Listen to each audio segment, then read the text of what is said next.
It is Tuesday, September 24th, 2024, and this is a regular meeting of the Greenburgh Central School District Board of Education. The time is now 7 p.m. and we are calling the meeting to order. Can I ask everyone to rise for the Pledge of Allegiance? I pledge allegiance to the flag of the United States of America and to the republic for which it stands, one nation, under God, indivisible, with liberty and justice for all. Thank you. It is anticipated that we will have an adjournment to the executive session. Can I get a motion, please? I move that we adjourn to executive session to discuss collective bargaining negotiations, the employment history of particular persons, personnel matters, and/or employee records, and matters deemed confidential by state or federal law, including seeking advice from counsel. It's been properly moved in second. Is there any discussion? Hearing none, all those in favor? Aye. Any opposed? Any abstentions? Motion carries. Thank you. We're in executive session. We're anticipated to return at 8 p.m.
You're live.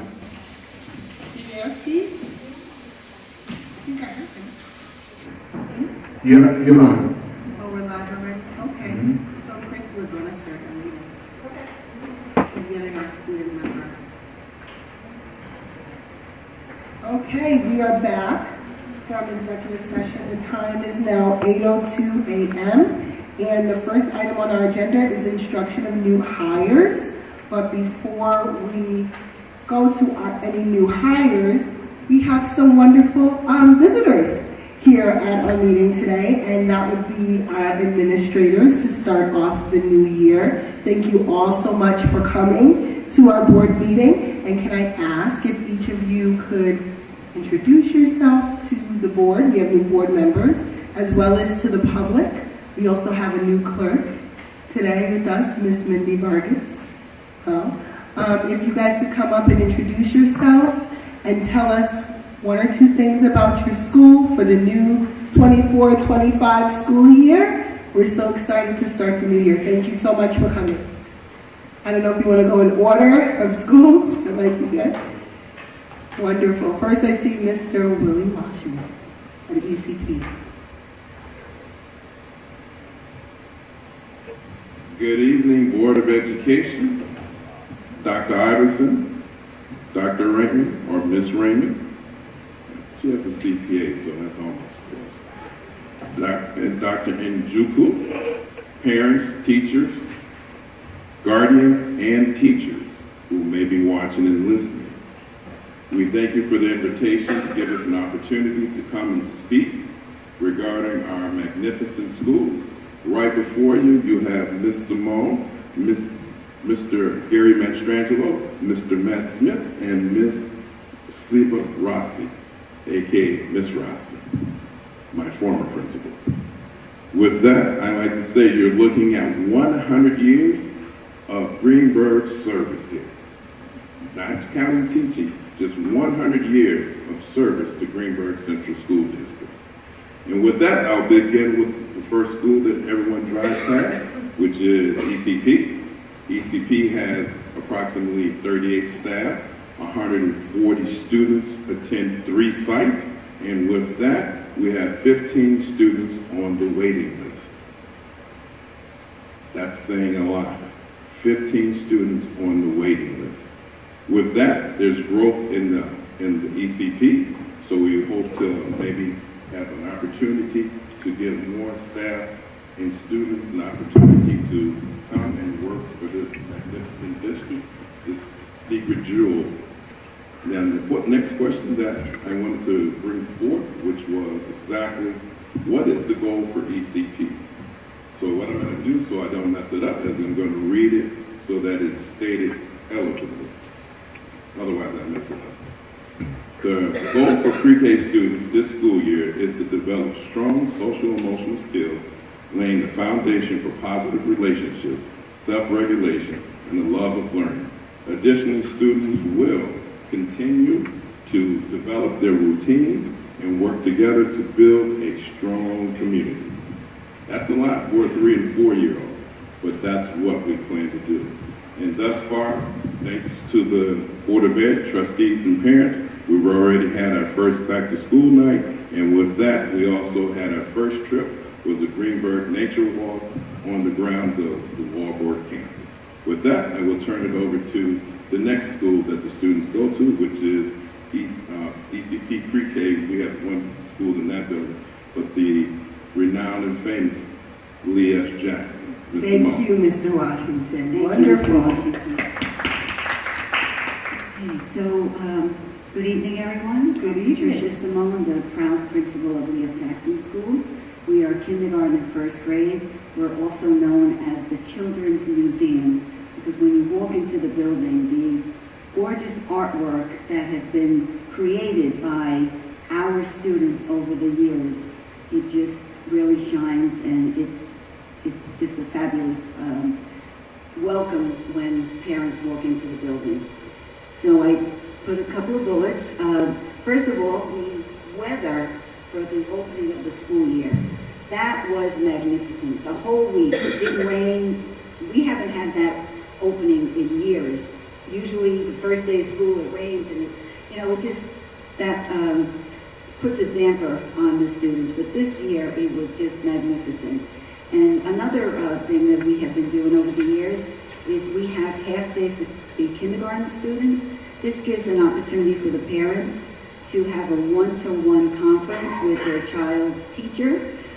This makes the families feel very comfortable when they're coming into a new school, and it builds community.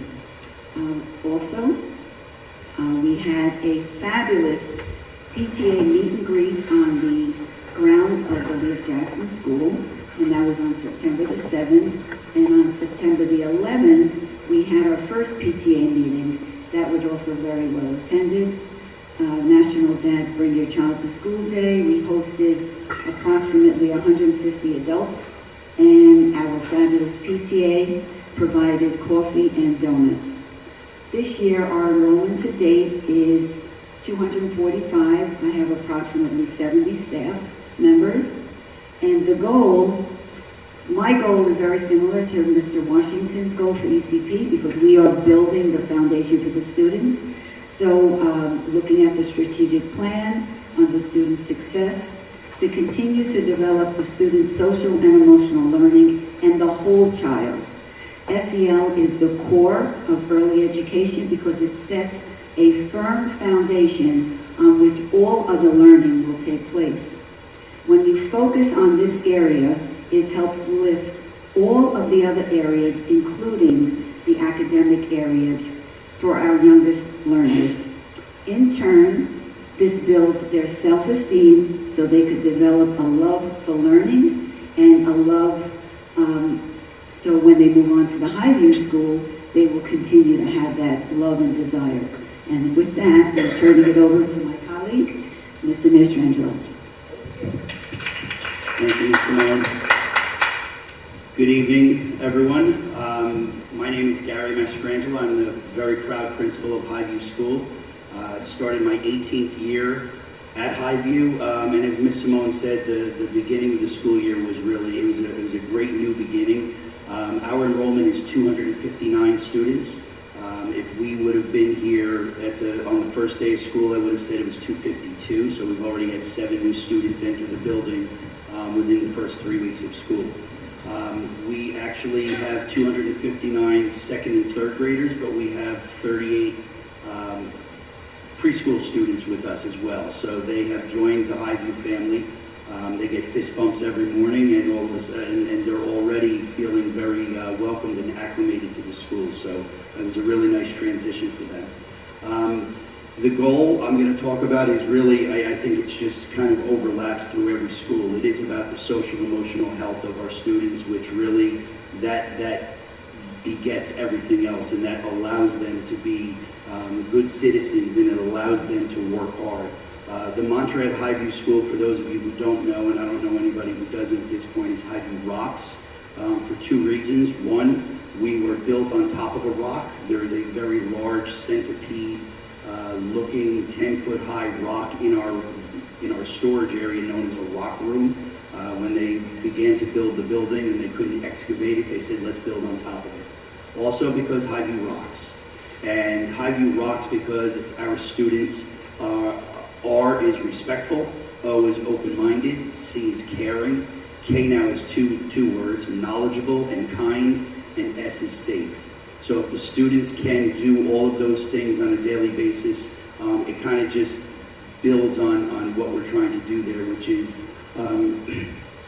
not create, but instill a good citizenship in all of our students. So when they go on to R.J. Bailey, we won't necessarily hear the teachers say, boy, these kids are really smart. They're wonderful citizens, and they can partake in the global society and live and just be real positive beings in the world, which is what we try to do. I think I hit everything, and I'm going to turn it over to my colleague in the 4-5-6 school, Ms. Shipa Rossi. Thank you. Good evening, I'm Shipa Rossi, the principal of R.J. Bailey, grades 4, 5, 6. And everything that Will, Patricia, and Gary said, I copy that, and I think I can drop the mic. Just kidding. So we had a wonderful Dads Take Your Child to School, Dad and Dad Figures, and we had well over 150 families attend. Our back to school night had over 200 families, and we know that from the beautiful brand new seated auditorium, in the auditorium. The entire first floor was packed with students and their families. We've also launched the IB unit, so when my colleagues speak about developing the whole child, it's also developing character. And so what our goal at RJ Bailey is to take what they have learned in the schools prior to us and help them form independent thinking and take on different perspectives so that they can form their own opinions about things and back it up with what they have read and what they believe to be true. We're focusing a lot on the character of integrity. Ms. Khan, my colleague at RJ Bailey, has recreated the cafeteria into the RJ Bailey Cafe. And so there are a lot of conversations around integrity. And that integrity is doing the right thing, being kind when nobody's looking. So we can do all these wonderful SEL activities, we can talk it, we have the beautiful charts up, but what are you really doing when we're not looking, we're not giving you a check or a star? And so those are the conversations that we have started with our students. And one of the most heartfelt notes that I've ever read as an educator is, today a little boy was very, very upset because somebody had accused him of saying an inappropriate word. And then the boy admitted that it wasn't him who said it, that he said it, but he didn't want to get in trouble. A third boy sat down there with Post-its, wrote the kindest letter saying, I'm your friend only if you want me to be your friend.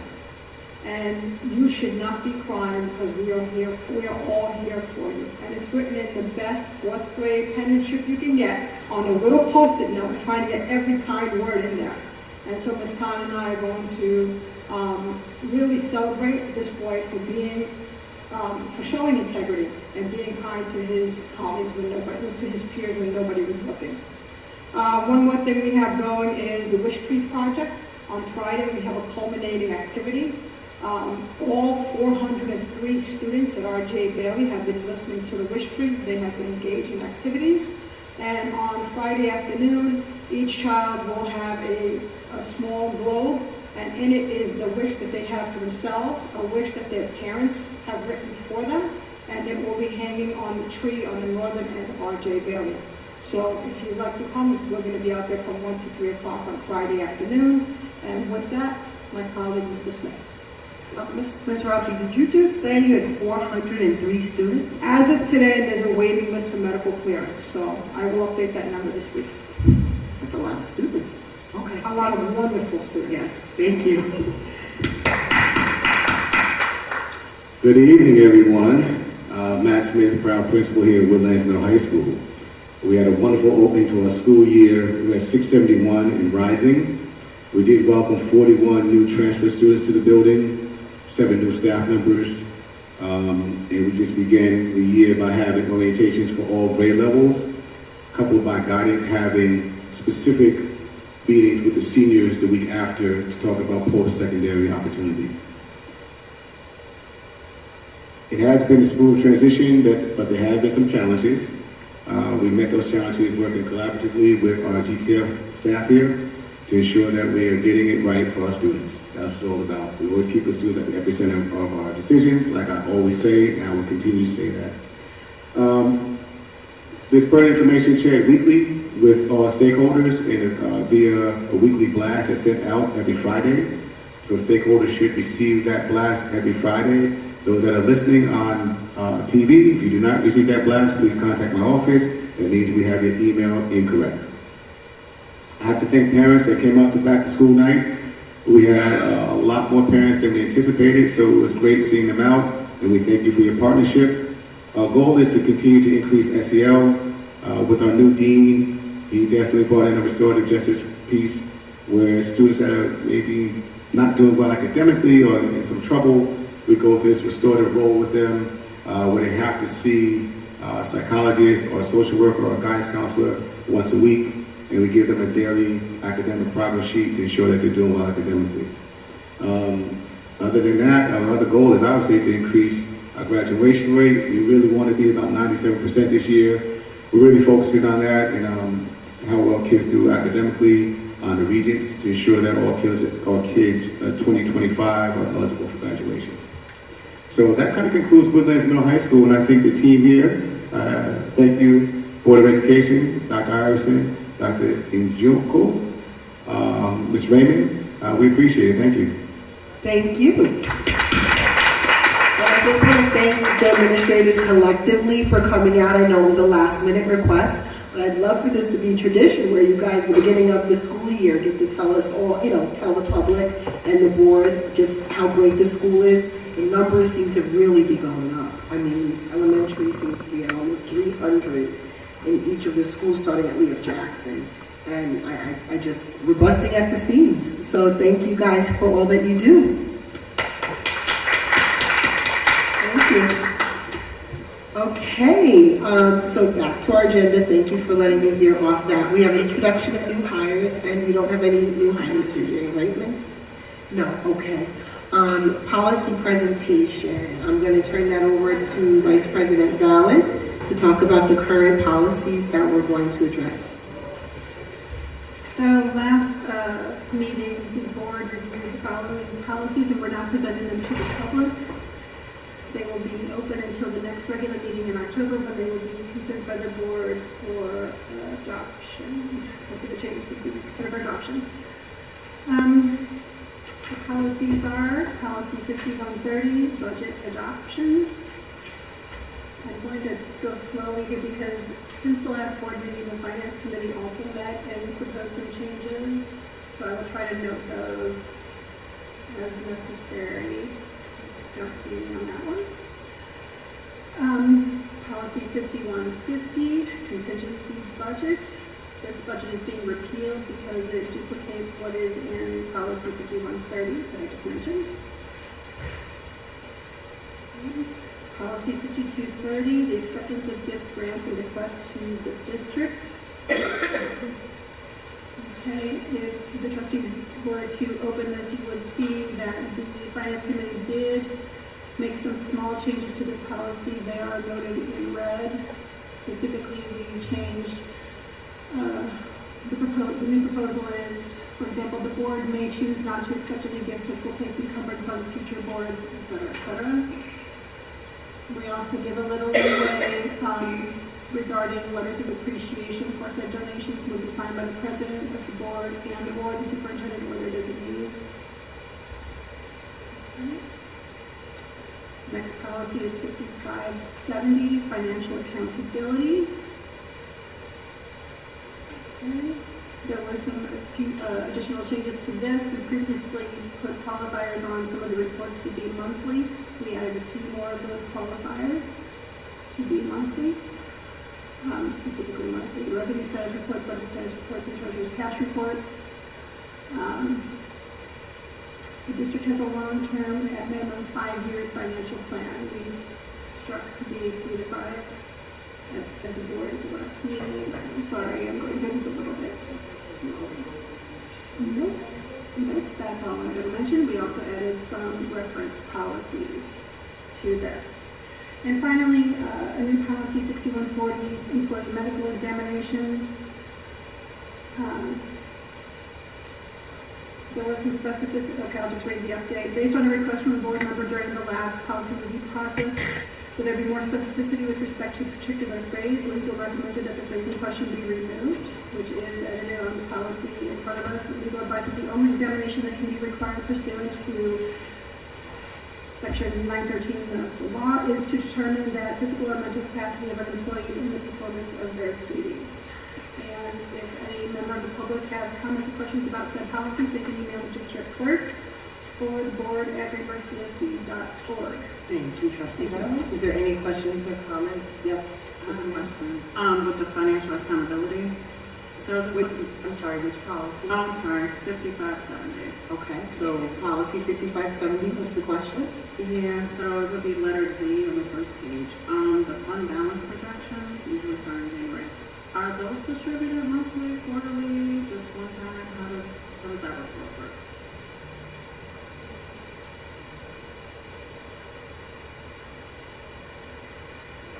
Are you talking about the fund balance The list should be monthly, right? Yeah, it says, yeah, so pretty much after, let's see, the quarterly extra classroom activity fund reports, there's a mention at the fund balance projections. So Ms. Raymond, is that the question Ms. Raymond would know? Fund balance is discussed during the budget cycle, and then it's presented at the different committee meetings. But a report is not given monthly or quarterly. Do you want to see that quarterly? Is that what you're? No, I'm just asking, because all the other reports that are being provided either have monthly or quarterly. This one just says fund balance production, usually starting in January. So my thing is consistency. If you already have like the cadence of the other reports, why doesn't this particular one have a cadence as well? Honestly, I don't know. There is a monthly report on fund balances that the, actual fund balances every month. Right, but this is specifically for the extra classroom activity fund. Oh, no, it's number 5, the fund balance projections. Right, so that, I'm sorry, that is which listed one? in the cash G receipts, fund. in the balance sheets that are given in trial balances, that those balances are given in. Okay, so we won't get monthly. That is monthly. Okay. But it starts in January, it says? No, actually, it's monthly on the report you get that we put in that, like I'm gonna read tonight. Okay, because on here it just says fund balance projections usually starting in January, so what they That's the usually. projection. Okay, so is there, During the budget. just wanted to know, does that need to have a monthly, quarterly, bi-weekly, Well, annually type you of? do get it monthly, you get the balances, and you'll see that the balances don't change. The only one that really will change is the tax tertiary, if the proceeding has been set. You'll see that that should decrease. But for the most part, unless a resolution is put forth to the board to take money out of the reserve, those reserves will go to the state too. And you'll see that on the monthly reports that the treasurer sends. And then the second part, letter K, where the district requires all staff to take leave at a time during which another staff member is available. How does that pertain to any financial accountability and internal controls? I'm just trying to figure that out. Because to me, it kind of talks about, Well, if you think about it, as far as the business office is concerned, you have to require that certain employees take leave so that, when somebody takes leave, that's when something could appear. If something is being done wrong.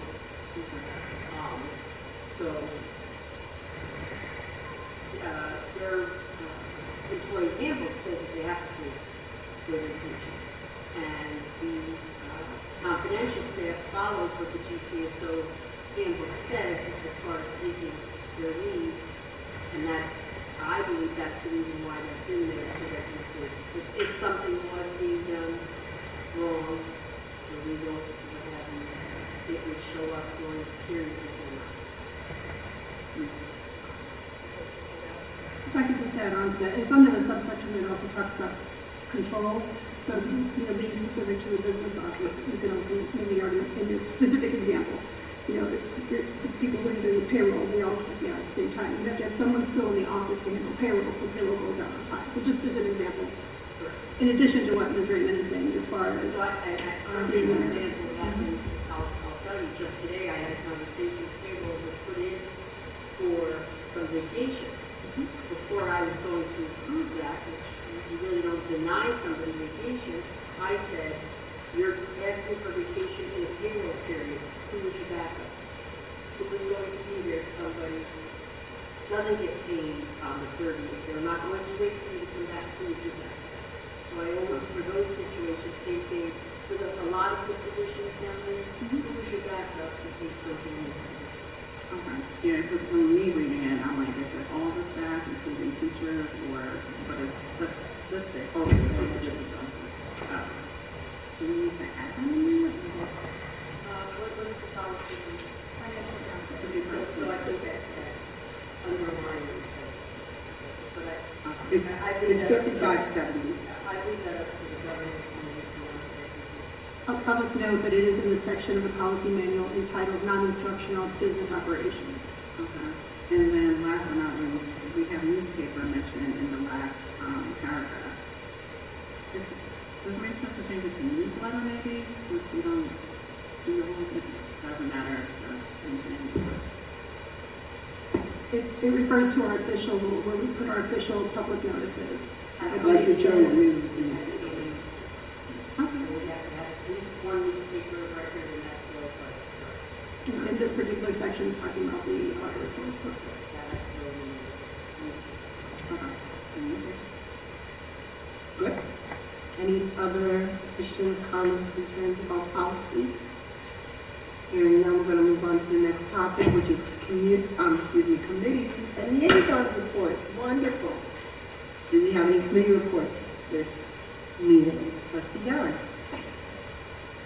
Okay, the Finance Committee met on September 16th at 6:35 p.m. in the Woodlands Innovation Lab. Attendees were Ms. Raymond, Amy Moore, Tracy Mears, David Warner, Chris Allen, Katie Gabriella Barahona, and Carolyn Allen. The elected Chris Allen is committee chair. We recommended committee charters, which are on the agenda for this evening. We discussed tentative meeting dates and membership. Membership is on the agenda for this evening. And meeting dates will be finalized at the next committee meeting. It was decided that we would have evening meetings during budget season and daytime meetings during the rest of the year. The next meeting in a second. We discussed possible agenda items for the year. The business office is already working on some items, it's noted here. We will most likely discuss the yearly budget formulation and discussion, including an analysis of actual versus budget. Review policies related to finance, which is in progress. Review fund balances, which is nearly done and will probably be discussed at the next meeting. Review capital project summary and related coding of ledger items for capital project is nearly done and will be discussed at a future meeting. Update of the comprehensive annual financial review, which is the 5-year fiscal plan, is in progress. The redesign of the monthly treasurer's report to improve the board's understanding, which is in progress. Review of grants is clarified as well to review the grants we may apply for successfully, as well as an analysis of our utilization and reimbursement rate of the grants we have received. And finally, a possible analysis of third-party vendor cost effectiveness. After that, we reviewed some policies related to finance, those which we just discussed, in addition to policy 5220, district investments, which an annual review is required. We do have a recommended change, and that will be presented at the next work session. We also began the review of policy 5410 purchasing, and that review is required annually, and we will continue to review that policy at the next finance committee meeting. Lastly, it was requested that we create a financial glossary. Since that meeting, I discovered that the business office webpage actually already has a link to the S&D glossary of acronyms used in education, including those financial terms, and I will share that with the committee at our next meeting. I'm sharing it here as well. The meeting was adjourned at 8:03 p.m. Our next meeting is Wednesday, October 16th, 10 a.m. in the Woodlands Middle High School Freeload Center. We do have additional minutes. Okay, thank you, Trustee Gallen. I'm just going to urge everyone to give their report in 2 minutes. Do you have another committee? I have three other committees. Okay, let me see if someone else has a committee report. Does anyone else have any other committee reports? Yes, Trustee Long. Not a report, just an announcement. The Wellness Committee will be meeting next week, Wednesday, October 1st at 3:15 p.m. at Woodlands, the room to be announced. We are calling for any new members. We have a good committee build up already, including one student, and there will be a student announcement that goes out hopefully this week that's already been written to recruit for more students. Okay, great. And is the goal to have like a student from Bailey Middle and High School, maybe? Or like is there any student can join. Logistics would be something that has to be discussed. Okay. Yes, Trustee Thompson.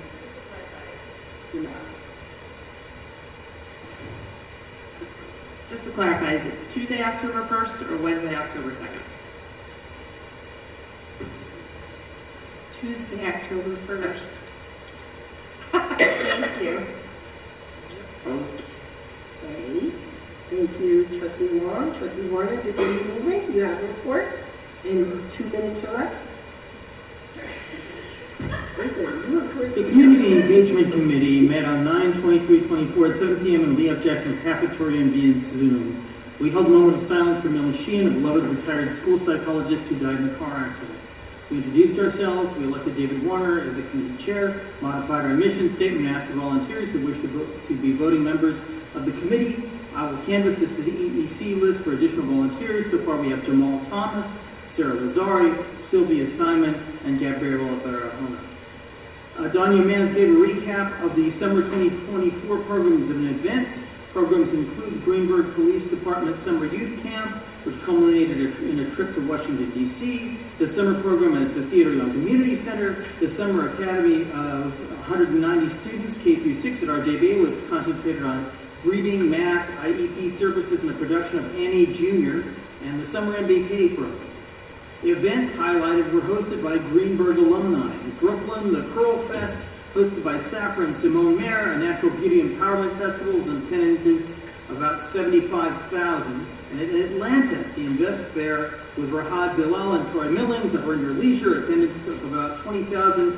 40 of our students actually went to Atlanta and attended. 6, Dr. Linda Iverson spoke on school opening. The opening was smooth, greeting the kids, enrollment is up, and there are 2 new ECP classes at Highview. You heard that today. The Convocation, the Penny Awards, the Diversity, Equity, and Inclusion, Sustainability, our strategic plan, new teachers, non-instructional central office, Dr. Njoku, Superintendent for Curriculum and Instruction, Mindy Vargas, the District Clerk, Joanna Kahn, the Restorative Practices in School Culture, who's assisting Ms. Rossi at RJ Bailey. Facilities, we talked about the new bathrooms, the RJ Bailey Auditorium, the Energy Performance Contract, the Science Labs, and there will possibly be a water main vote in December. Test scores. We went over the NYS test scores are preliminary and the final to be released in November. I-rating IB scores are finalized and we looked at them. The next education committee is 10/16 at 7 p.m. So we can look at those test scores in more detail at that meeting.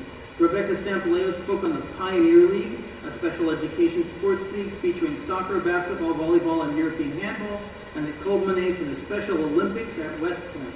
It is run by Kevin O'Donoghue. This is a volunteer opportunity for secondary students.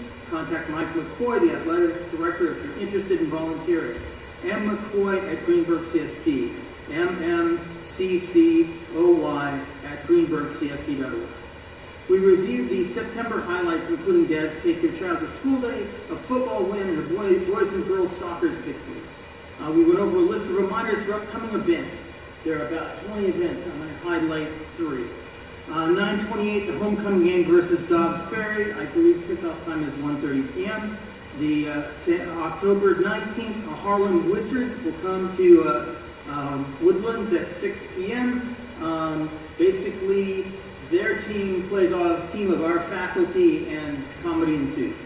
Then on the 26th of October is the Repair Cafe at the Theater Young Community Center from 11 a.m. till 3 p.m. If you have something that needs to be fixed and you want it fixed for free, go there. We reviewed a list of past events that could be revived and enhanced this year. Steam Night, Town Hall, Student Art Show, Principals Panel, Greenburgh Taste Off, Barbecue at Yosemite Park. Jamal Thomas is interested in reviving the barbecue if given the proper support. We played a News 12 video on the Edgemont Incorporation petition hearing, and Dr. Carol Allen spoke on the topic. Edgemont Incorporation as a village may significantly increase property taxes in unincorporated Greenburgh, including our school district. This will negatively impact taxpayers and make school budget and bond passage more difficult. Reform legislation regarding village incorporation excludes our community. Only Edgemont residents can vote for or against incorporation. A petition has been filed demanding an incorporation vote. Members of the Saving Greenburgh Coalition filed challenges to the validity of the petition. The hearing is now closed. The supervisor has 10 days to determine whether the objections are valid or whether the vote will go forward. 2 previous petitions were declared invalid. The proponents of the petition have threatened legal action if the petition is declared invalid. The town has retained legal counsel.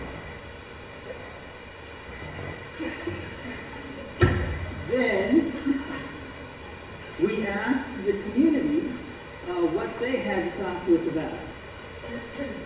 The Greenburgh Library hosted a presentation on George Balanchine, founder of the American Ballet Theater, and his relationship with the Warburg family. The first performance of the American Ballet Theater was at the Mansion. The 100th anniversary of this event is 10 years away.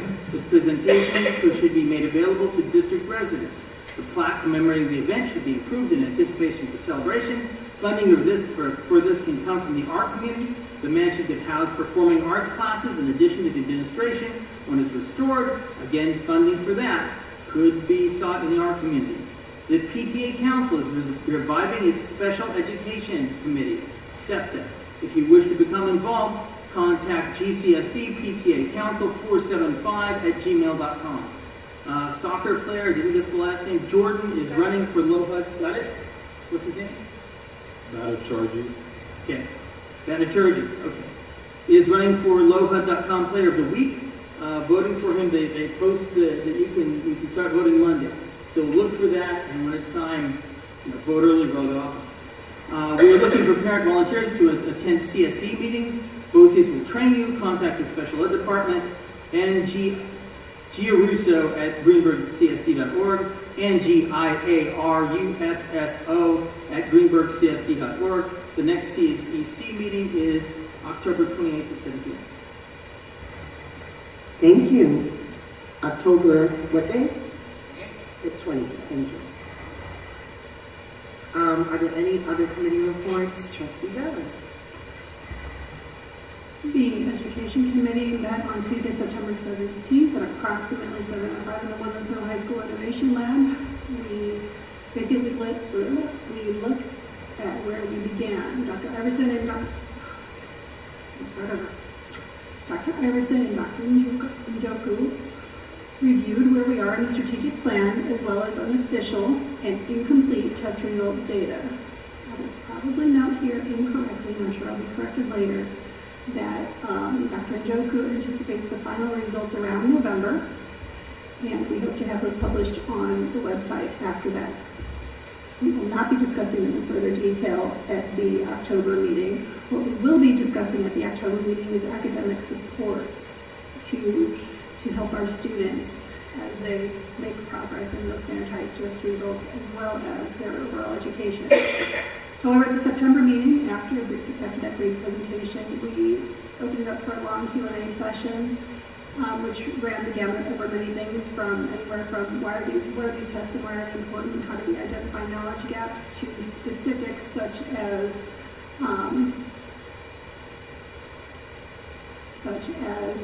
how do we measure and show value for the art education we provide, and how do field trips figure into the educational experience. We elected Chris Allen as committee chair and began to review the committee charges, anticipate completing that at the October meeting and adjourned at approximately 9 p.m. The next meeting of the Education Committee is Wednesday, October 16th at 7 p.m. in the Women's Innovation Lab. I would also like to announce that the next meeting of the Audit Committee is this Friday, September 27th at 9 a.m. in the Freelo Center at Woodlands Middle High School. And the next meeting of the Governance and Policy Committee is Tuesday, October 15th at 7 p.m., most likely in the Woodlands Middle High School lab. Check the calendar for confirmation of the place. Thank you. Okay, thank you, Trustee Bell. Are there any other committee reports? Yes, Trustee Law. Do you want liaison reports at this time also? After the final committee report, I was just going to share the Security Committee, Safety and Security Committee has not met yet this year. We wanted to give everyone else a chance to meet before we start talking about safety and security. But we do have a tentative date for our first meeting as October 7th, which is a Monday at 7 p.m. So that meeting would be held at the Woodlands Middle High School Library, and it is open. However, when we do discuss executive session items, that will be closed to the public. Now, do you have a liaison report, Trustee Ella? I do. do. You do. Which liaison are you The with? Westchester Putnam School Boards Association Okay, Advocacy. wonderful. I attended the advocacy meeting with Trustee Nance last week, Monday, and there are 25 proposed resolutions on the list at this time that are active. For the most part, I think everyone pretty much agreed. There were a few things that had some debate on them. The one thing that kind of stood out for me is resolution number 16. So Trustee Long, just to explain, the Westchester Putnam School Board Association organized the resolutions for the members so that they could see what's going to be voted on at the NISBA state level. Yes. And so NISBA is the New York State School Board. So we have a overarching body Yes. that guides us in our individual school governance. And that's New York State School Board Association. They have several resolutions that Trustee Mann is going to be going as the representative and voting on to represent our school district's position. And you're going to talk about one of them, or however many of these resolutions. Okay. I just picked one. Okay. But yes, so Trustee Lynn, your NISBA's, yes, and so I'm WISBA. Right, so WISBA is Westchester Putnam, NISBA is New York State, so they're just governing, they're overarching bodies that filter down to individual school districts that we attend, we get information, we commiserate with other school districts, boards as well. So, which resolution are you looking at? Resolution 16 stood out. It was Okay. interesting because of all the talk about the electric buses. This is a resolution that would provide an opt-out option for school districts in the electric bus initiative. And there were multiple reasons that were brought up for that. School districts that have longer distances, that they're picking up students, the weight of buses. Additionally, the demand for buses all happening at the same time, that it might not just be realistic to get all of that accomplished at the same time. So the the decision was for WISBA to support this opt-out option that could become available for school districts on electric buses. So WISBA supports the NISBA. WISBA supports the NISBA resolution. Yes. Did anyone talk about safety? Safety with the electric For buses. catching fire, explosions? No, that did not come up. Okay. Does anyone have any questions about that? Do you guys feel comfortable, Trustee Mann feel comfortable voting in support of this opt-out? I think if I'm not mistaken, Julie, they were talking about the cost, right, in a short time frame to have this implemented. So that also came up in the session, which I'm listening. Trustee Bell? So, sorry, because when I was just looking at the summary data, I was not able to attend the meeting. Because the summary resolution does not mention electric buses. It talks about transportation services from the district in general. Are we, there is another resolution that references electric buses. So I just want to be sure we're talking about the same one. Yeah, Julie, I think this I might have the wrong number. Yeah, you might, because this one is just regular transport. Number 10, it does reference electric So buses. number 10, forgive me, yep. Number 10, Okay, so the number 10 says to support hybrid electric hybrid buses option. as an alternative option to the 100% zero emission electric school bus. But that would still require us to have hybrid electric. If I'm not mistaken, Go ahead. if I'm not mistaken, maybe Ms. Raymond can chime in. I believe the new buses that we've been purchasing, are they hybrid? They're not. Not, we have not been purchasing them. Excuse me, I misspoke. Is that clear? So by 2035, the mandate, its expectation is that all districts have zero emission electric school buses. But NISBA is planning to support the option to have a hybrid buses instead of zero emission. Yes, trustee. I think that, especially for many upstate state school districts, the range on the buses is not that great. It takes, you have to charge it and then you can't complete the routes. So a hybrid, you'd be able to cut in with regular fuel and therefore make it. So that represents, you're moving toward, you're being as green as you can and still have it practically work. Okay, so everyone here seems to support that idea. Okay, trustee Brown, do you have another question? Okay, thank you, trustee Long, for bringing that up. Trustee Nance, yes, trustee Long. I'm sorry, maybe this is not for trustee Nance.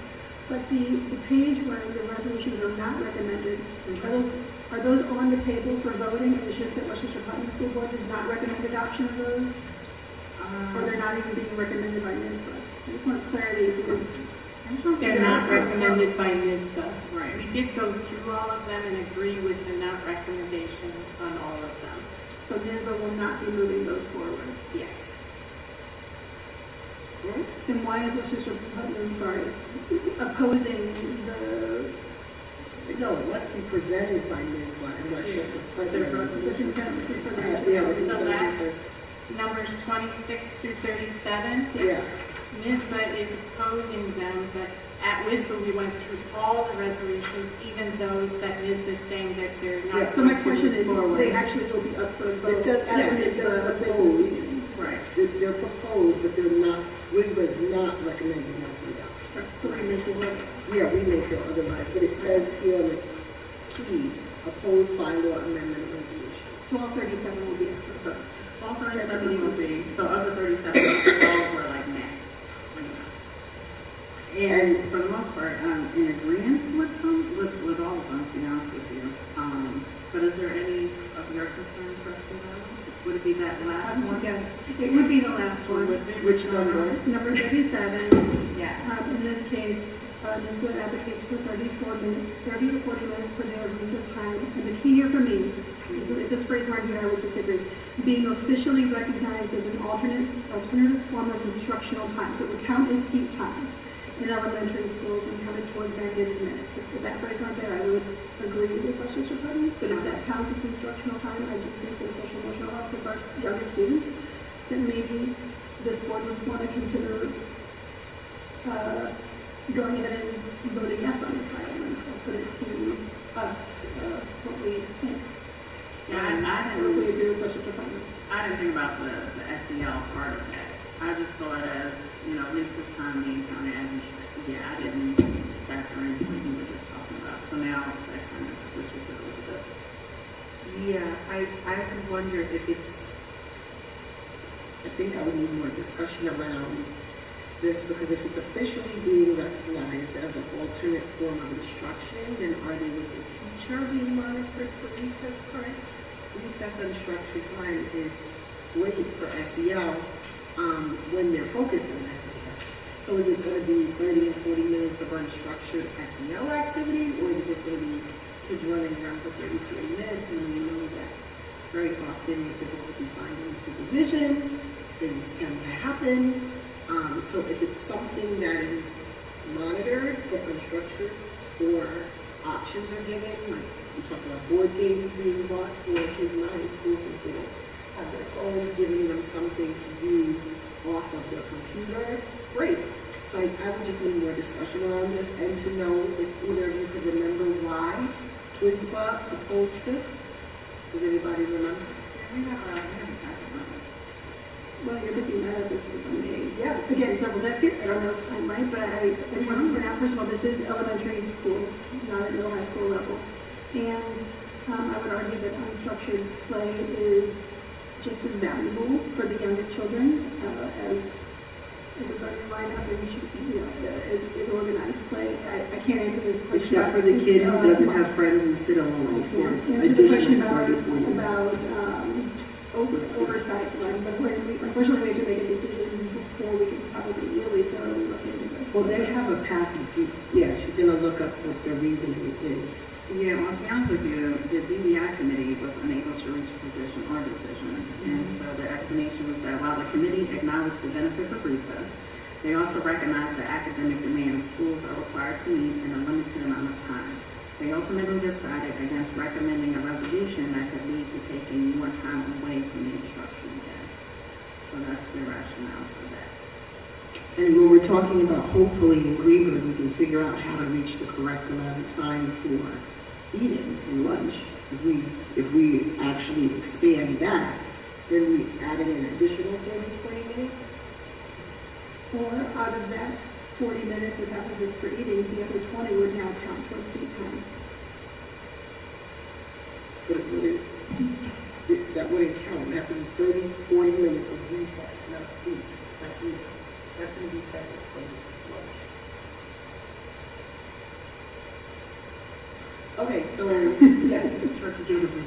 If I'm correct, they stagger, so one grade or one class is in lunch while the other one is at recess, so the time frame is the same. So if you increase recess, then you increase lunchtime. It wouldn't be, it would be 30 to 40 minutes, so say take 30. It would end up having to be 30 minutes lunch minimum, 30 minutes recess minimum. What is it now?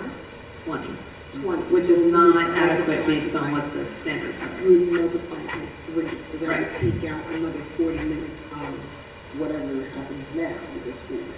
Right, but based on what Trustee Mann just read, I would be personally voting for this because I think, yes, there's an academic need, yes, you need to be in seat to learn, but if you have so much pent up energy that you can't focus, you're not actually gaining that academic time anyway. And I think having 30 minutes of recess time, I think is worth doing, especially because I think we're already butting up against the standard of how long our kids have to eat lunch. So I think it actually kind of works in our favor to support the amendment. Yes, I disagree. So we can go around. Do you agree or disagree? So WISBA DEI committee recommends, I guess, to not take a position or oppose it. WISPA did, but the DEI committee that put the so WISBA. undecided. Right. So do you agree or disagree with?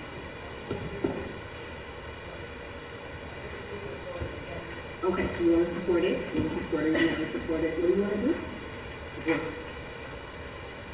Trustee Mann? I was opposing. Okay, so it's 2 to 5. Okay, let's keep going. Is there any other one on here? Yeah, there's one that there was no resolution decided. So this would be proposed resolution number 4. 4. Yes, this will work with the New York State Educational Conference Board and its supportive members to call on the New York State Legislature to improve Tier 6 in the current retirement systems for school employees, and that we seek support and legislation to establish tier equity for Tiers 5 and 6 to be more in line with Tiers 1 through 4. So no decision was reached. That was a tough one. To give you guys some background on that one. So that has to do with the teachers union. Yeah, with the Right. retirement. Yeah. Do we know the years for Tier 6? Anyone? I think it's in here. Tier 6 might have been 2012, I want to say. Oh, see, 2012. Okay, so any teaching staff hired 2012 on ends up in this Tier 6, which has different. They contribute for life. They don't, they're not, so every other tier contributes for the first 10 years to TRS. When you stop the contribution, Tier 6 contributes for their whole career.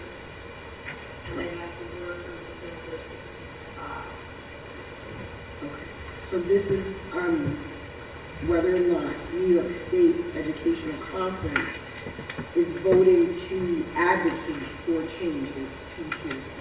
Doesn't mean they're going to make changes, but advocating for it. There's a huge lobby out there by NICER, and they started to change some of the Tier 6, but they're pushing to get it more in line with Tier 3. Okay. Like they did with 2 and 3 years of new growth in the year. And now retire, you're in Tier 3, 10 years and retire in Tier 4. They're trying to get 5 and 6. Something similar. Okay. Do you guys have any recommendations? The issue here happened because some people were saying that, let's see, advocacy position may improve teacher retention, but on the flip side, the funds could be used to improve teacher salaries, which would help with teacher recruitment and retention. So it was like half and half on that one. Do I have a preference? I don't really know. This is all new to me, so it was interesting to hear all the different sides. This one we talked about for a while. When I was in the beginning of the meeting, so.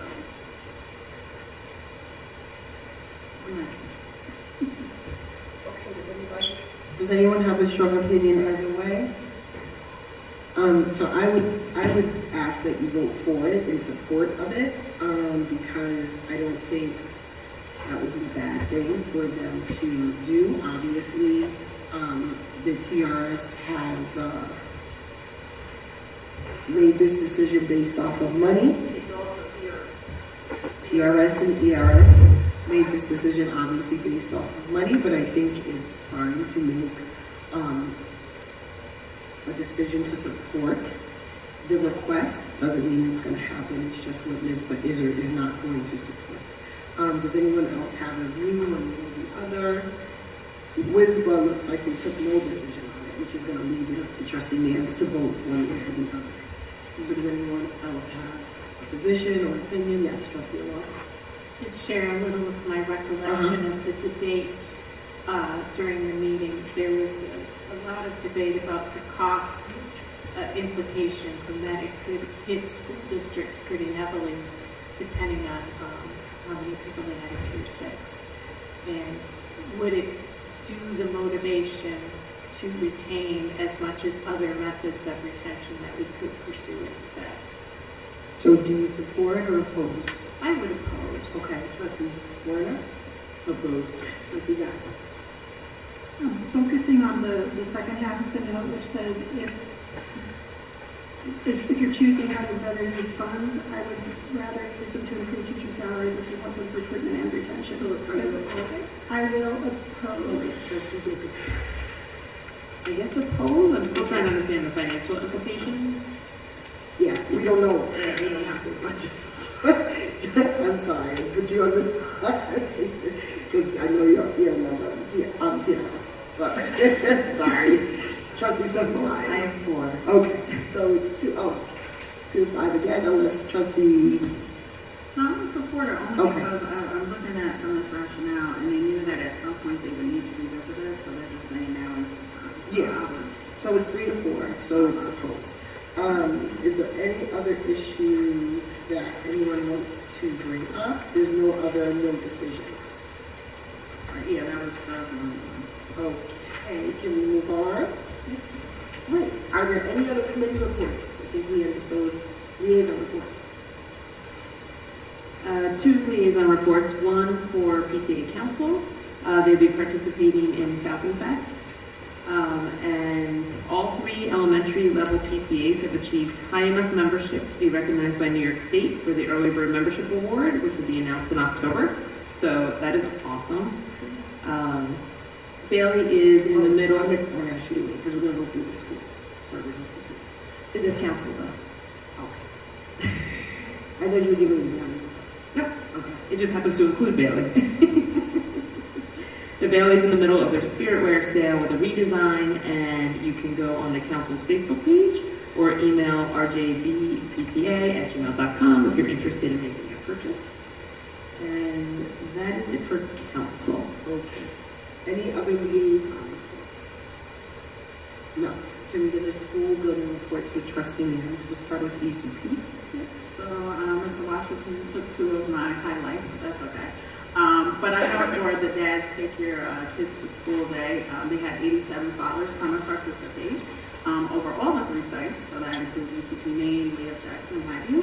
And then this month is Hispanic Heritage Month, so they are busy discussing Hispanic countries. They're going to highlight the countries where some of the students are from, and they're also planning to make maracas to celebrate that. So they're on the move at ECP, which is good. Wonderful. Leah Jackson? I'm going to do 4 different dates: September 11th, September 19th, September 23rd, and September 26th. September 11th was the PTA, the first PTA meeting. They have 3 officers that have 4 additional committees. The big news is they've got a SEPTA committee, so we're reviving SEPTA, Special Education PTA. So that's a big deal. And other than that, they went over the budget and they tweaked it like resolution by resolution and tried to figure out whether they should honor the teachers in one big celebration or honor the teachers twice in 2 different celebrations and how much money they should spend when.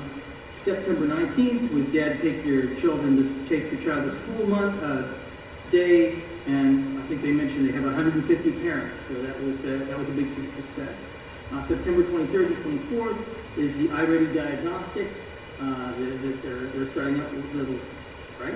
Then September 26th is Back to School Night at 6:30 p.m. in the cafetorium. You meet there, and the principal gives you an introductory lecture, and then you kind of follow your child's school day to a certain extent.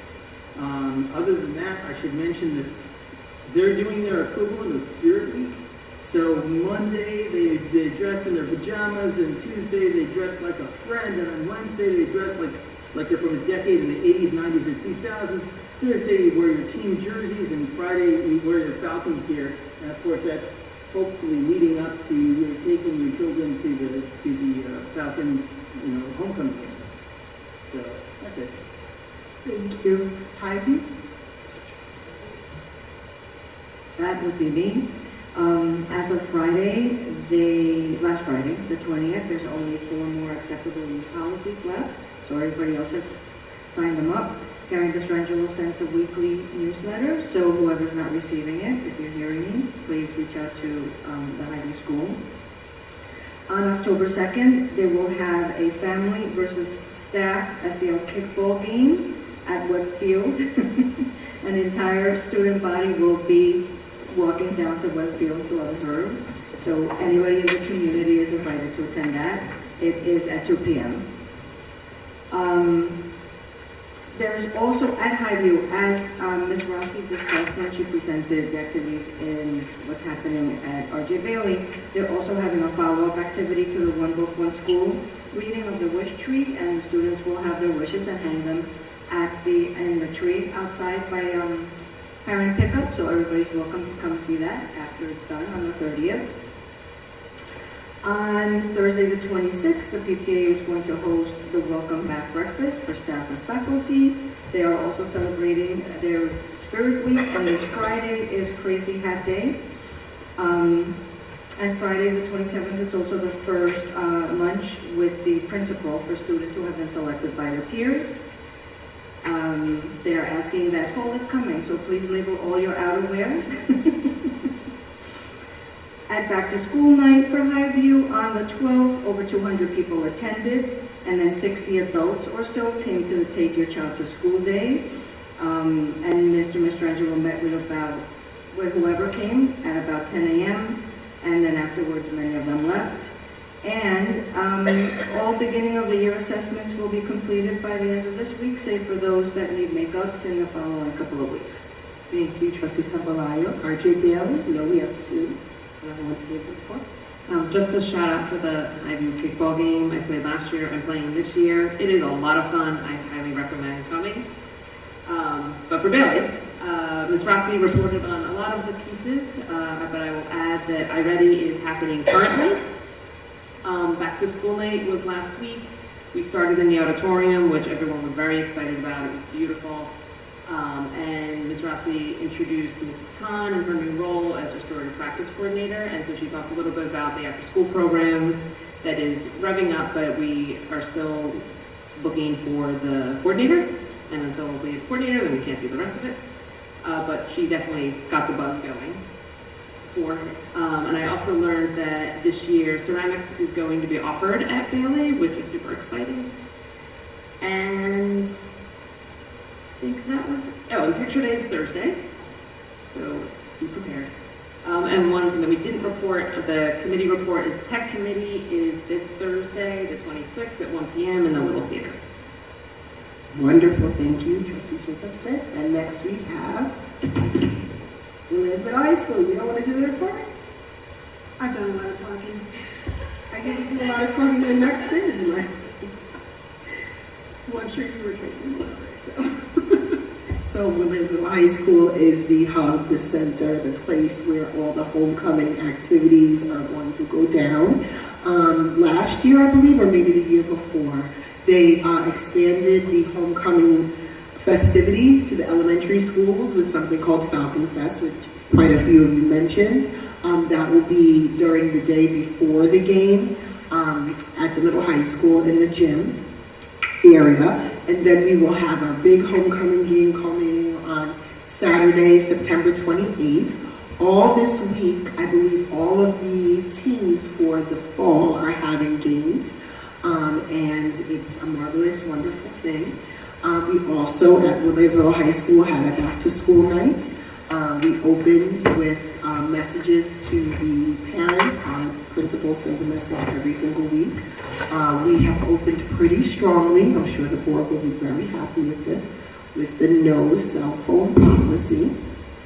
And it seems like from the reports I've heard, there's not too many infractions. I don't know if Dr. Iverson will correct me if that's happening.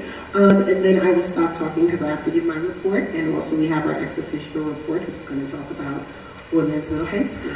Thank you. Next on our agenda is our student ex-official, and we have Mr. Trayson Felusma here to give his report. Thank you. Yeah, so basically this week has been pretty busy. It's our spirit week as we have a lot of homecoming games this week, like we said. Yesterday we had the girls volleyball team win, and tomorrow we'll have a boys soccer game starting at 4:30, which is the homecoming game against Yonkers Montessori Academy, as well as on Saturday, like it was mentioned before, the football homecoming game. During the football homecoming game, there will be performances by the women's marching band, the cheerleaders, and a new group known as the Falconettes. It's a majorette group, so we're excited for that.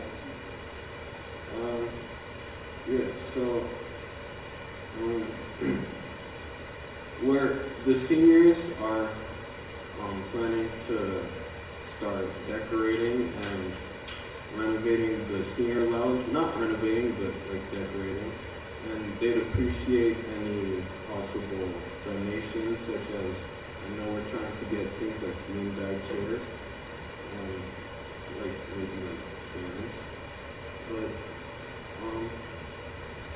so any donations would be appreciated. Like was mentioned before, we have Jordan Banchargi as nominated as one of the Lohud boys soccer players of the week. He was nominated this Monday, and the vote will be going on until Wednesday at about 2 p.m. if it's the same as the other two. Anyways, he's the third athlete we're celebrating, as 2 weeks ago it was football player Ethan Locke, who's a senior, as well as senior Christopher Dufan as another boys soccer player of the week. We also were nominated. Were nominated and won as football player of the week the same week as Ethan Locke. And yeah, that's about it for the updates. But it's been an eventful week. And, yeah. Thank you so much. And you're a senior, correct? Yes. And are you an IB student? Yes. Full diploma student, so we know you're quite busy and stressed. Are you planning to go to college? Yeah. Are you working on your college essay, or have you finished it? It was actually a summer reading assignment, but a summer assignment to have our essays first drafts in. Very smart. So we have submitted those, and we're working on them. We've worked on them in class, but I guess we're going to work on them more alone. Okay. Wonderful. No pressure. Just, make sure you're on track. But it sounds like you're doing great. Thank you so much. Okay, next on our agenda is Board President Report. I'm sorry? If you'd like to, I'm sorry, I won't move on.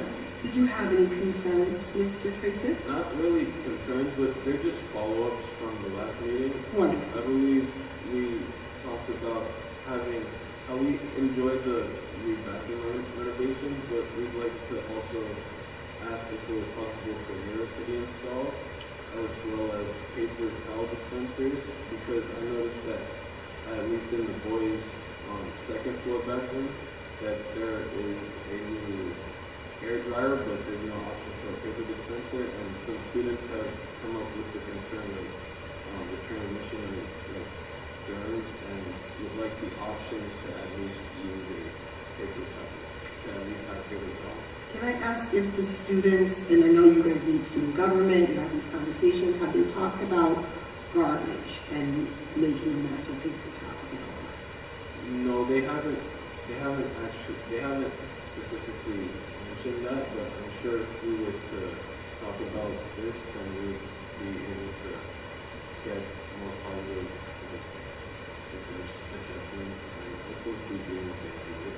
Yeah, oh, I know y'all can handle it, but I think that's maybe a concern, maybe the cost, I don't know. I mean, we'll talk about it a little more. I know maybe the facilities committee might have brought this up, or maybe has it on their agenda. I don't know what came out of the mirror request. I don't know if we're prepared to talk about that tonight, or no? No? Okay. Oh. Right, so the non-official mirror, but like a reflective material option.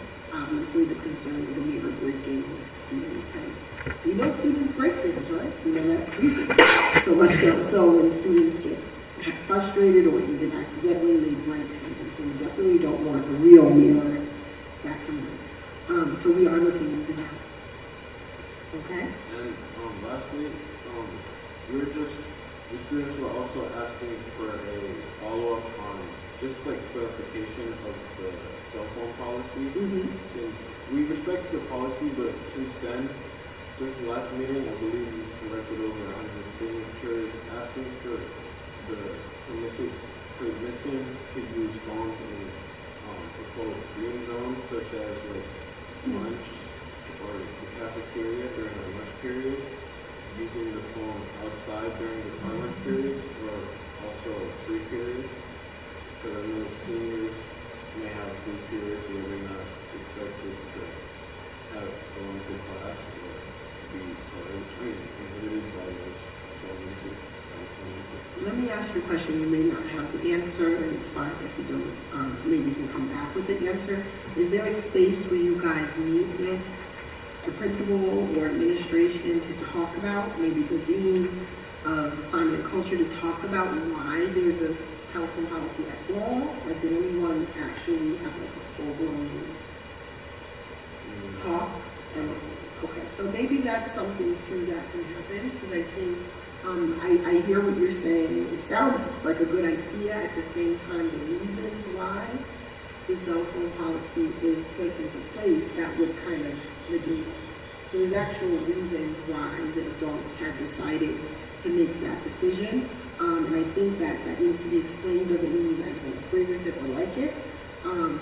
But I am wondering, that's why I said free time, recess time, board meetings, because that was things that I was talking with another parent about, the downtime, your personal time with lunch, right? It's not instructional time yet, obviously. You're looking at that on the state level. But when you have your own time, why can't you use your phone? I think that's a fair question. The reason would be because as the adults, we want the students to interact socially. Additionally, part of the problem with the phones that was happening, no matter how much we said not to, pictures were taken of one another, pictures were taken of them fighting, there were phone calls being made. We even had an incident of someone making an inappropriate call during the school day, then the consequence is involved with the school at that time. So to reduce that and help the students to interact, and the parent and I were talking about having those structured things that we had prior to cell phones, like board games that can foster interaction with students during their recess time here on campus, cards available so students can interact and play cards and things that are non-electronic. And I don't know, again, that these things have been discussed and have an actual forum for students to express themselves and then the adults to express themselves and come up with some problem-solving techniques.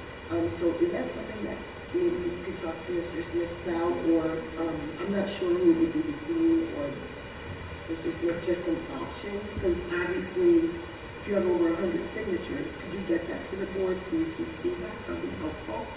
But obviously they have a strong opinion about it, and maybe just having more dialogue so that you can understand where the adults are coming from may be helpful. What I would recommend is, as a leader and speaker, okay, that's that. What I would recommend is, as you know, as a leader, coaching your principal, Mrs. Smith, and requesting a meeting, you and your other representative, ex officio member, and take all these concerns and request a meeting. Sit down with him and have that dialogue that Trustee Mears is saying. I think that's where it should be at. And I'm sure if you could grab that and we welcome that. So. And I was president of of course, not president of the student body, or maybe if you have Other leaders. I don't know, presidents of all the grades. Every grade level president, all of you. Yeah. I do think it's a good idea. Trustees, Allen? President Mears mentioned the board games. I feel like a couple of years ago, I used to see like chessboards in the cafeteria. Do you guys have anything like that? I know the kids used to bring in decks of cards and everything. Do you have anything here? And if you don't, if people want to do anything, would you guys be open to that, interested in that? Or if you're willing to do it right now, maybe at the next meeting, you guys can bring that info back to us. They're not in the cafeteria, but I know that there are those types of resources available in like certain classrooms. I believe Mr. Wanda has some. Like those are used in the SEL days. Like I know that they were put out into the innovation lab, and I think we'd be receptive.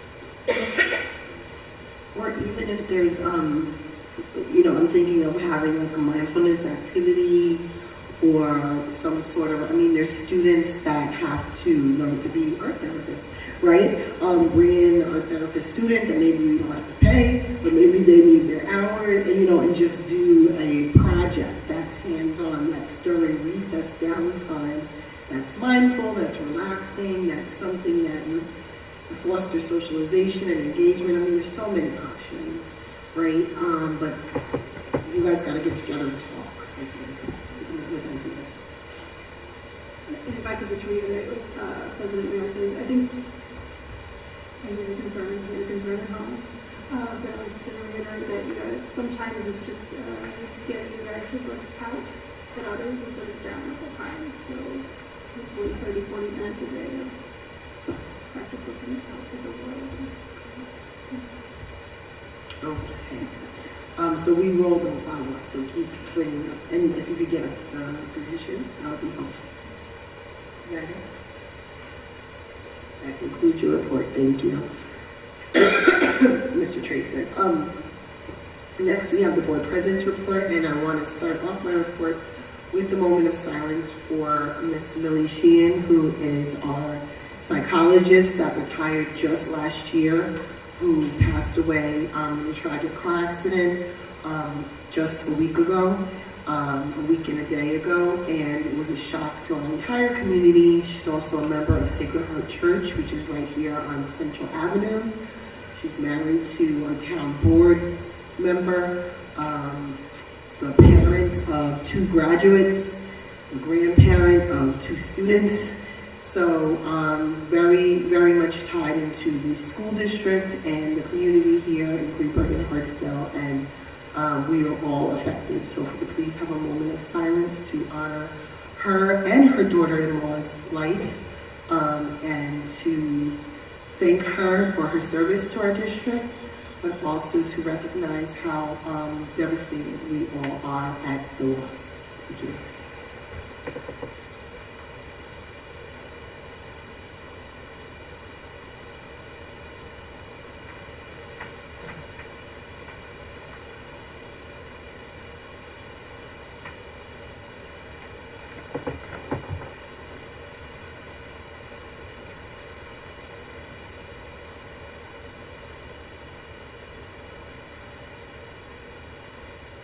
Thank you.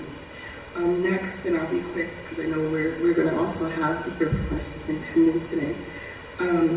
Next, I wanted to talk about just being kind to one another. We have a lot going on in our world right now.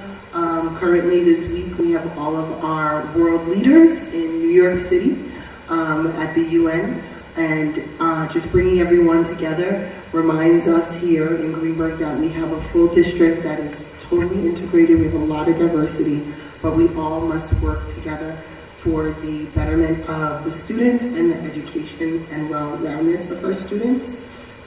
Just to be kind to one another because people are going through a lot. Specifically, September is Suicide Prevention Month, and your volleyball team that won their first game was wearing yellow ribbons, and the yellow ribbon indicates suicide awareness in young people, specifically teens, which, as everyone knows, is a big deal. Suicide is a leading cause of death in teens. I think it's second or third cause of death in teenagers. There's a lot of hormones, a lot of changes going on with adolescents, a lot of pressure.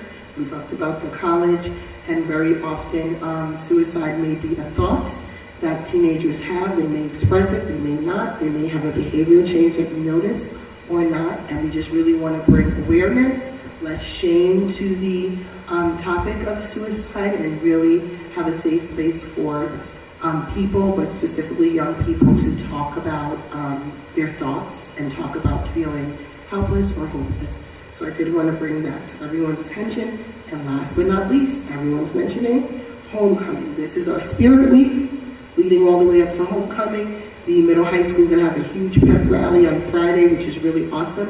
As Mr. Trayson said, they're going to also be decorating the halls in their current theme for each class. They're going to have a competition. It's going to be awesome. We're going to have a Falcon Fest in the morning, and at 1:30 we're going to have our football game. I truly hope that all community members come out to support as much as possible, and we just wish the best for the homecoming this week. Hopefully as many board members that can make it will attend as well. Thank you. Next on our agenda is Dr. Linda Iverson, and we have her superintendent report. Thank you. Thank you very much, Trustee Mayers. Good evening, everyone. I again want to begin by extending a warm welcome to all of our parents and our community members watching this meeting this evening. We just had a great couple of weeks. We heard Principal Simone talk about the weather. We were very fortunate to not even have the humidity that we normally have the first week of school. We were very comfortable in our buildings. And so, we were just able to move around and begin the week without the rain and the humidity. But a great instruction has begun, and we've hit the ground running. The district has had a lot of fantastic events at our schools. I have been so thrilled to get around and see so many of our families and friends at the back-to-school nights. I've made them all, except Highview had his the very first week of school. But I've been able to get to all of them and just connecting with parents and sharing the good news about the district and hearing their hopes and dreams and just talking about their involvement has just been absolutely amazing for me. This week we have Thursday, but I'll be at Jackson. Jackson will have their back-to-school night on the 26th at 6:30. And we now, have ECP across 3 schools. But I was able to get to all of the schools tonight. Their back-to-school night started at 6. So I was able to do 15 minutes at each school to go in and just welcome our new parents, for our youngest group of students, and talk to them about how much we just welcomed them to the district, how much we were just looking forward to their students, how much we are going to be committed to them to assure that their children will be safe, they will get a good education here, because we have a very strong ECP program, and that and just any questions they have to make sure that they were aware of how to reach me, how to reach the principals, and how to reach anyone that they had concerns about. I saw a good number of parents. They were very receptive, and it was just something that really touched my heart to see that so many parents coming out. So great back-to-school nights, and I'm very pleased to see that, and welcome parents and to all our community members. A lot of what I had on my notes has been mentioned by several people. Bringing your child to school day across the district was just a wonderful opportunity for the fathers and caregivers to spend time in their schools and to see the child's learning and the learning space and get to know their child's teacher. Our students were excited to have them there, and the teachers were as well. And it was differentiated by school, but it was still all in all very welcoming in every building. And we were just so grateful and so just pleased to see so many of our parents. It's been mentioned again that we are in the middle of Hispanic Heritage Month. We are a district that's highly diverse. As I mentioned here, we're nearly 50% Hispanic and Latino. And so this is a special time instructionally for us to be able to celebrate and teach about Hispanic culture. There are lessons and events planned and going on in all of our classes in schools. And so look for information. I'm sure many is coming home in activities. You can see them in children's papers. In my weekly update each Friday, you'll be sending something home. But let's celebrate that, let's honor that, let's recognize that as we're segueing into diversity, equity, and inclusivity, and how that lens helps us celebrate and recognize those who are underserved. Students in grades K through 8, I heard Trustee Warren talk about the I-Ready assessments this week. Well, we're beginning that assessment. We've already reported on how we ended the year. We're very pleased with our results from the end of the year. This beginning of the year is very important because we're trying to watch to see if there's any loss over the summer, which we expect a little, but we are doing those assessments now.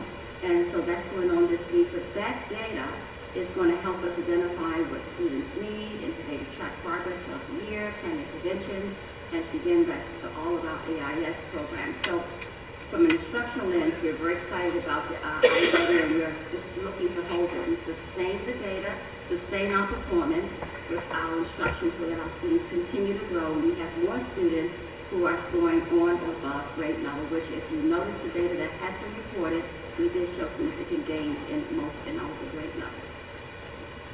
Homecoming has been mentioned. We'll see everyone there on Saturday at 1:30. I hope our community members come out. Let's just come together. Let's cheer our teams on, our band, our cheerleaders, eat and have fun there. I do want to talk a little bit about Parent University as we talk about parent involvement. We will be running those sessions again this year. Here's the way parents, you can get involved and find out information around anything. In my weekly message, there was a survey that linked, and I appreciate all of you who did fill it out. We wanted to find out from you, what are the topics you want us to cover this year? That data has been calculated already, and I talked to Dr. Njoku today. It is already posted on our website. I'm sure she'll give a little more details about that in her report. But we have the topics. You told us, I want to know about this. We have included that. It's live on our website. So look for the dates of our parent universities coming along very shortly with the calendar. We are very excited to let you know that we have purchased 200 Chromebooks, additional Chromebooks, to ensure that every child in this district has access to a Chromebook for their academic purposes. This initiative is allowing us to replace the broken ones and those who are at the end of life, and ensuring that every kid, every student can seamlessly access the curriculum and are well prepared for their assessments, which we will be doing again, state assessments online. And so those are my announcements. Just know, parents, we here represent the central administration, all the principals who are here, even all our directors, everybody in the district. We have our commitment to you to maintain a safe and healthy, positive, and safe, supportive environment for your children who you entrust to us every single day. We are honored to be here to service them and you. And parents, we look forward to you connecting and engaging with us in everything we do. So stay tuned for more great things to come out. Watch my weekly message, as a lot of information will come home via that vehicle. Thank you so much. Thank you, Dr. Iverson. Any questions, comments, concerns about the report? Next, we have our Assistant Superintendent for Curriculum and Instruction Programs and Personnel Report. Good evening. Thank you, President.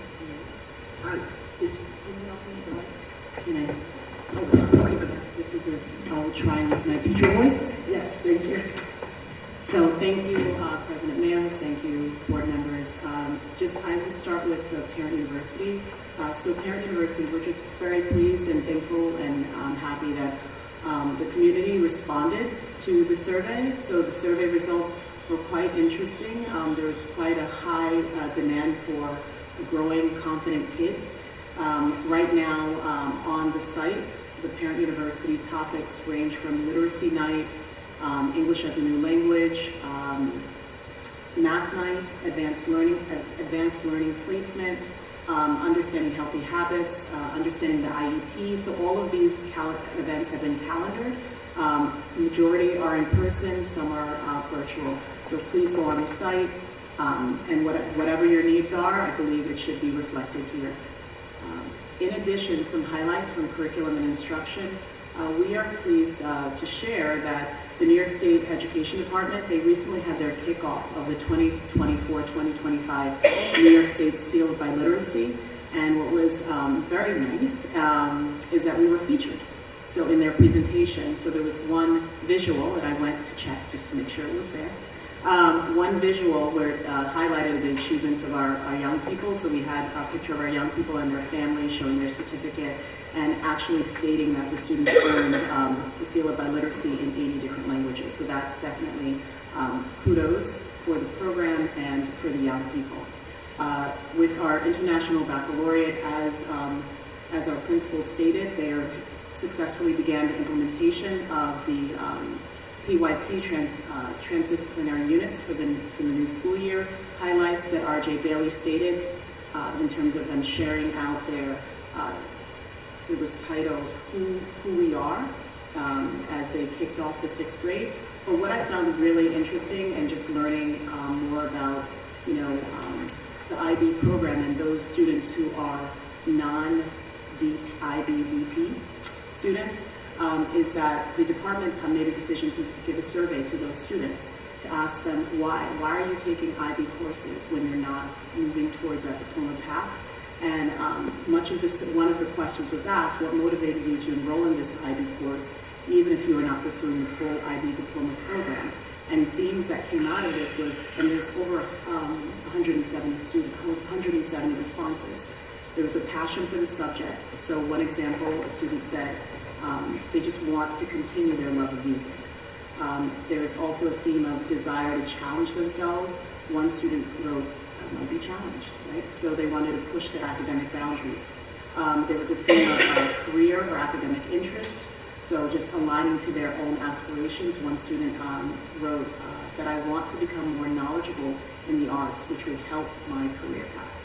So that's just very encouraging. So students understanding, I might not want to go in that path, but I want to be challenged in this specific area and take these IB courses.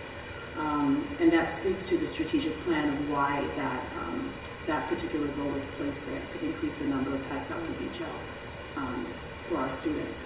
Regarding assessments, I think we shared around the iReady testing that's happening. I think the additional note is that the parent reports for iReady, they're going to be sent home by October 25th. And then the NWA math growth testing window for algebra, geometry, and algebra 2, algebra 1, algebra 2, and geometry. That particular assessment, the parents just be aware that those reports will be sent home on October 4th. And then there's two other items. PPS, we're in the coming weeks, and I believe that Dr. Iverson mentioned this in passing, that we are launching an initiative, K-12 initiative, No Place for Hate, led by our PPS department. So No Place for Hate, many of you might know about it, anti-bullying program that aligns with the district's strategic plans. And then I think you all spoke about this, the Harlem Lizards and the Falcon Fest. So thank you. Thank you, Dr. Njoku. Is there any questions, comments? I would love to hear more about the K-12 No Place for Hate. I'm wondering too how it's going to roll out. I would suggest, obviously, there would be different approaches per age. Going, I guess, down from 12th grade down. The babies are kind of more blank slates. But I guess, 12th grade down, you kind of have to unteach certain behaviors or look at what's happening already and have real discussions about that. So I would love to hear more about that. So right now, it's coming in the upcoming weeks, so we're going to be socializing. Dr. Iverson has already requested the timeline to have that timeline of how we're socializing it to all. So my weekly message will have some information about that. We did get some clarity on just that. Yeah, because they have to unlearn, they learn certain things. Okay, sounds good. Okay, next is our Assistant Superintendent for Business, Lisa Raymond.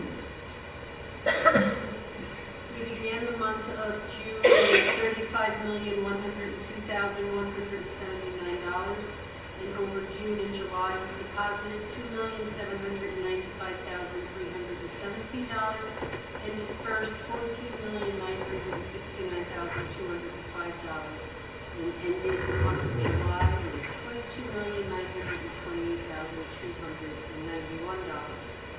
I received yesterday confirmation that the State Education Department has approved the Williams Middle High School roof, track, and tennis courts. So I've spoken with BBS Architects, who's working on the bid specs, and those will be going out soon. Assemblywoman Shinsky's office has contacted us, and we are meeting with them on October 15th here at the Williams Middle High School to give a review of all the projects that are in progress and something that they would like to see so they could possibly fund some more projects for us or add to a project that is in the works. The R.J. Bailey Auditorium, the carpet has finally been installed there. I believe it was last week. That's it. Everything else, something else is spoken about. Thank you so much, Ms. Raymond. A question did come up that, I'm sure our facilities committee can kind of look at, but why does the R.J. Bailey Auditorium have a large space in the front between the first row and the stage? I believe, if I remember correctly, that is for performances. On the floor? Yes. Okay. Thank you. That's helpful. Any other questions, comments, concerns? Hearing none, let's keep going. It time is now 9:38. Are there any public comments, Lindsay? Ms. Vargas? No. Okay. If possible, before we vote, I had a request for a second exec session. What's your pleasure, board? Anyone can make a motion.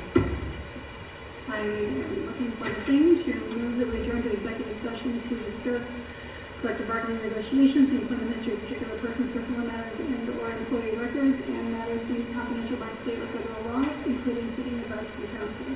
Second. It's been properly moved in second. Any discussion? Hearing none. All those in favor? Aye. Any opposed? Opposed? Sorry. Any opposed? No?